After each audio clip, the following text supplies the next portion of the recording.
Shalom Bapak Ibu yang dikasihi Tuhan, kita bersama-sama kembali di dalam persekutuan doa kita hari ini.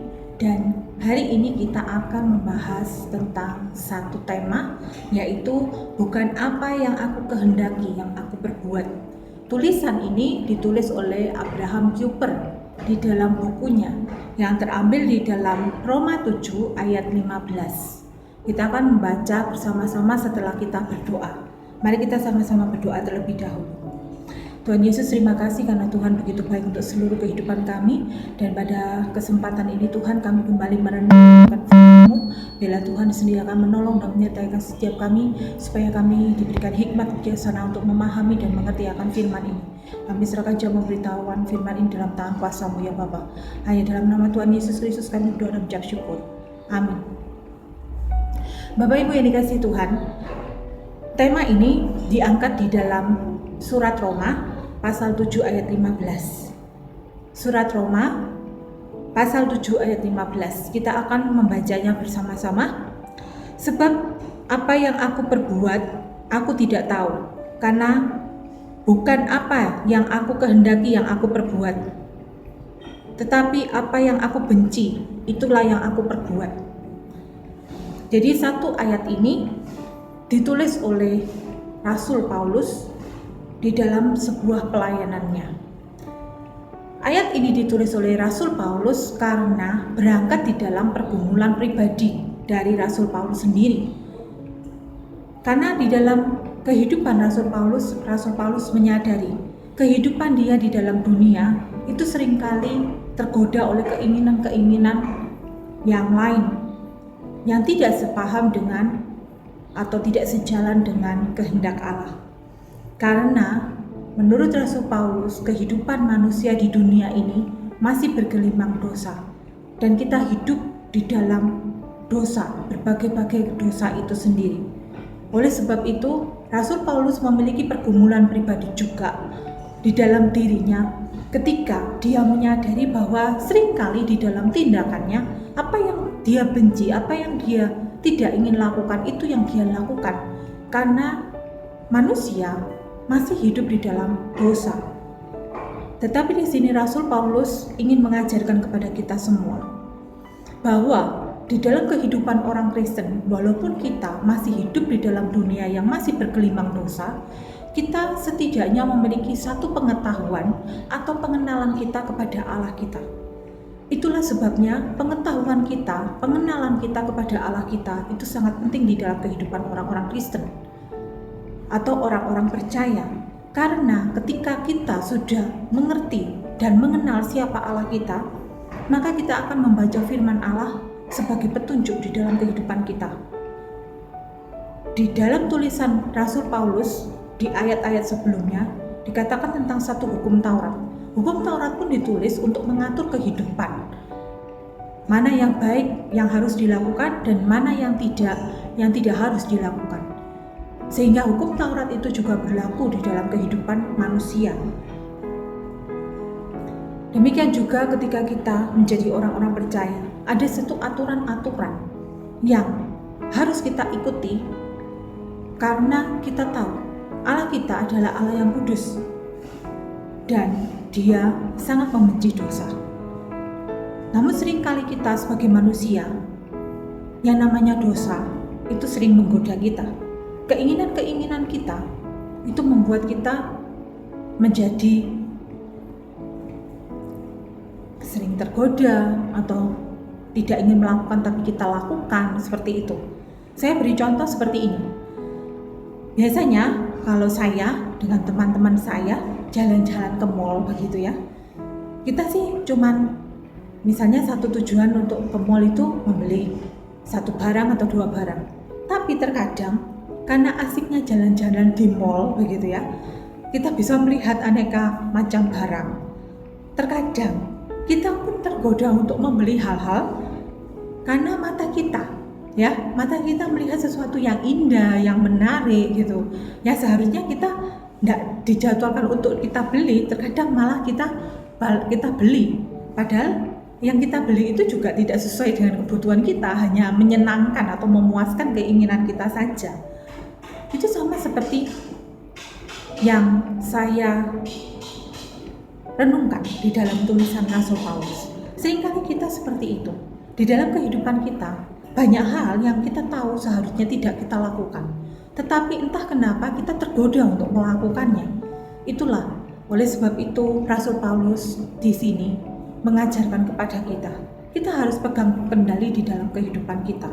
Bagaimana caranya? Abraham Rupir juga menuliskan di sini bahwa Allah itu senantiasa dekat dengan kita, kalau kita pun akan dekat dengan Allah. Jadi pengenalan kita kepada Allah adalah sesuatu hal yang baik, karena dengan kita dekat dengan Allah, kita akan menjalin satu hubungan yang dekat dengan Allah. Kita tahu apa yang Allah inginkan untuk kita lakukan dalam kehidupan kita. Bagaimana caranya untuk kita bisa melakukan hal-hal itu sesuai dengan kehendak Allah? Kita meluangkan waktu kita untuk berlutut bertelut di hadapan Tuhan. Kita berdoa, kita menghampiri tatanya, kita menghampiri Dia dengan segala hormat dan kasih dan ketulusan kita. Karena Allah sendiri itu juga memberikan petunjuk-petunjuk dalam kehidupan kita. Di dalam firman-Nya kita bisa membaca banyak hal yang Tuhan tunjukkan untuk kita lakukan. Ketika kita belajar tentang Alkitab, ketika kita belajar tentang suatu pengenalan atau pengetahuan tentang Allah kita, maka di situ akan mempengaruhi kehendak kita dan sikap-sikap kita dalam kehidupan kita. Bagaimana caranya? Itu ada dua cara yang di sini yang dituliskan oleh sang penulis, yaitu kita mengetahui itu lewat hati kita, ya. Yang kedua, kita bertindak itu juga sesuai dengan pengetahuan kita. Karena itu yang juga akan memberikan satu tuntunan bagi kita. Tapi yang penting adalah kita memohon hikmat kepada Allah. Kita tidak bisa bertindak sesuai dengan keinginan kita, kehendak kita, atau pemikiran kita tanpa pimpinan yang daripada Tuhan. Karena seringkali apa yang kita lakukan mungkin itu baik bagi kita, tapi belum tentu baik untuk orang lain ataupun untuk Tuhan. Tidak sesuai. Jadi mari kita mendekatkan diri lebih dekat lagi kepada Allah. Dengan kita bertelut di hadapannya, berdoa, membaca firman-Nya, dan kita mulai mengubah sedikit-sedikit dalam diri kita untuk kita terus memiliki keinginan untuk berubah. Oleh sebab itu, mari kita sama-sama melakukan hal itu dengan baik. Ketika kita merasa gagal dalam kehidupan kita merasa kecewa. Seringkali kita juga merasa kecewa kepada diri kita sendiri ataupun mungkin kepada lingkungan kita atau keadaan kita karena kegagalan kita itu. Tetapi Tuhan mengingatkan di sini dan Rasul Paulus mengingatkan, ketika kita merasa kecewa ataupun kita merasa tidak sesuai dengan apa yang terjadi dan kita inginkan, lebih baik kita kembali datang kepada Tuhan. Apapun yang menjadi permasalahan kita, pergumulan kita, memang kita datang kepada Tuhan. Karena jangan sampai kita melakukan apa yang sesungguhnya tidak kita ingin lakukan, tetapi itu yang kita lakukan karena kita masih ada di dalam kuasa dosa. Lebih baik kita datang kepada Tuhan, kita bertelut di hadapannya, mengaku segala dosa dan kesalahan kita, dan kita juga meminta petunjuk supaya Tuhan tidak lagi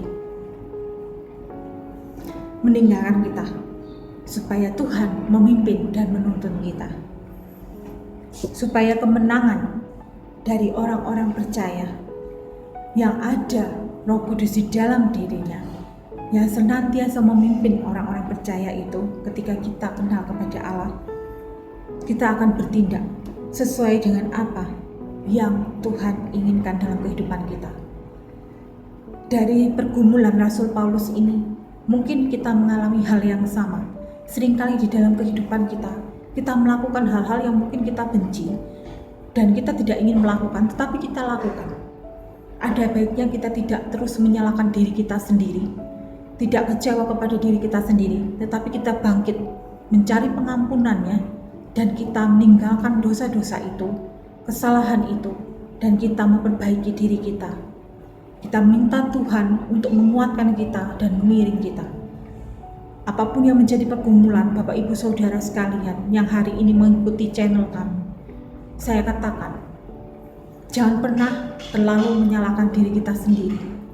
Walaupun kita seringkali kecewa tentang apa yang kita lakukan, tetapi ada baiknya kita datang kepada Tuhan, kita bertelut kepada Tuhan, kita mengakui segala dosa dan kesalahan kita, dan kita akan ada bersama-sama dengan Tuhan di dalam lingkup dan lindungannya, supaya apa yang kita lakukan itu juga menyenangkan hati Tuhan dan kita menjadi berkat untuk orang lain. Kiranya renungan pada sore hari ini betul-betul mengingatkan kepada kita, ada satu kekuatan, ada satu juru selamat yang tidak pernah meninggalkan kita. Bagaimanapun perasaan kita hari ini, gelisah, takut, sedih, khawatir, kecewa kepada kehidupan kita, kecewa kepada diri kita sendiri, marilah kita datang kepada Tuhan. Sediakan waktu kita untuk kembali bertelut di hadapannya. Kita berdoa, apalagi di masa-masa yang sulit seperti saat ini. Kita terus bergumul di dalam kehidupan kita. Bagaimana kita berjuang untuk kehidupan kita, dan bagaimana kita berjuang juga di dalam masa pandemi ini. Biarlah Tuhan terus memberikan kekuatan kepada kita. Jangan pernah meninggalkan Tuhan, karena Tuhan tidak akan pernah meninggalkan kita sendirian. Allah menyertai kita semua. Mari kita sama-sama berdoa. Bapa yang kami sembah dalam nama Tuhan Yesus Kristus, banyak sekali pergumulan yang kami hadapi Tuhan, dan mungkin salah satunya adalah pergumulan yang sama yang Rasul Paulus rasakan ketika kami melakukan hal-hal yang sebenarnya tidak kami inginkan, tetapi kami lakukan karena dosa-dosa kami. Tapi biarlah Tuhan pada saat ini memampukan kami Tuhan. Ampuni akan segala dosa dan kesalahan kami Tuhan. Layakanlah kami kembali Tuhan untuk datang ke hadirat-Mu yang kudus. Tuhan berikan kami satu pentahiran dan pemulihan Tuhan. Tuhan tuntun kehidupan kami, sehingga kami bisa terus melakukan kehendak Tuhan dalam kehidupan kami. Bukan kehendak kami sendiri, tetapi kehendak yang daripada Allah. Bukan karena keinginan-keinginan, karena dosa-dosa yang sering menggoda kami, tetapi biarlah keinginan itu adalah keinginan seturut dengan apa yang Allah inginkan untuk kita lakukan. Kami serahkan Tuhan untuk seluruh pergumulan permasalahan yang hari ini dihadapi oleh kami semua yang hari ini mendengarkan channel ini Tuhan. Kiranya Tuhan akan melawat, Tuhan akan menjamah satu persatu, dan Tuhan akan memberikan solusi di dalam setiap permasalahan dan persoalan yang kami hadapi hari ini. Kami serahkan sepenuhnya ya Bapa kehidupan kami dalam tangan kuasa-Mu. Tuhan lindungi, Tuhan berikan kekuatan dan kesehatan untuk setiap kami. Hanya dalam nama Tuhan Yesus Kristus kami doa dan mengucap syukur. Amin. Shalom, Immanuel, Tuhan Yesus memberkati kita semua. Tuhan Yesus menyertai kita semua.